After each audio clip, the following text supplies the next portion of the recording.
കാട്ടാനകൾക്ക് മുമ്പിൽ എംഎൽഎ കുടുങ്ങിക്കിടന്നത് 1 മണിക്കൂർ. വാഴച്ചാൽ റോഡിൽ ഇന്നലെ 8 മണിയോടെയാണ് സംഭവം. ആനകൾ കാട് കയറിയ ശേഷമാണ് ചാലക്കുടി എംഎൽഎ സനീഷ് കുമാർ ജോസഫിന് ചാലക്കുടിയിലേക്ക് തിരിക്കാനായത്. നിരവധി വാഹനങ്ങളും കാട്ടിൽ കുടുങ്ങി.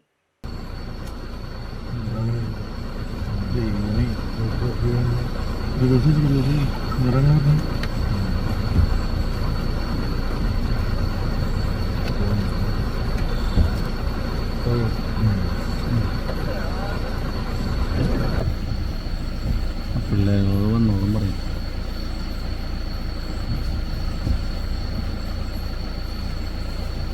ഇവിടെ ഉണ്ടോ? ഇവിടെ വേറെ ഉണ്ട് കേട്ടോ. Right side,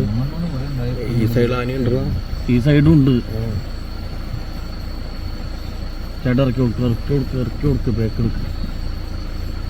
എടുക്കോ?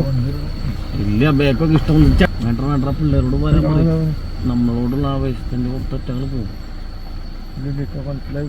ഇന്നലെ രാത്രി 8 മണിയോടെ മലക്കപ്പാറ വാഴച്ചാൽ വെച്ചായിരുന്നു സംഭവം. മുൻ മുഖ്യമന്ത്രി ഉമ്മൻചാണ്ടിയുടെ പേരിലുള്ള വിദ്യാഭ്യാസ പദ്ധതിയുടെ ഭാഗമായി തോട്ടം തൊഴിലാളികളുടെ മക്കൾക്കുള്ള സ്കോളർഷിപ്പ് വിതരണം കഴിഞ്ഞ് മടങ്ങുമ്പോഴായിരുന്നു സംഭവം. ആദ്യം 3 കാട്ടാനകൾ അടങ്ങുന്ന സംഘത്തിന്റെ മുന്നിലാണ് എംഎൽഎയുടെ കാർ ഉൾപ്പെടെയുള്ള വാഹനങ്ങൾ കുടുങ്ങിയത്. പിന്നീട് ഒരു കുട്ടിയാനെ അടങ്ങുന്ന മറ്റൊരു 3 അംഗ കാട്ടാനക്കൂട്ടം വീണ്ടും ഏറെ നേരം വാഹനങ്ങൾ തടഞ്ഞിട്ടു.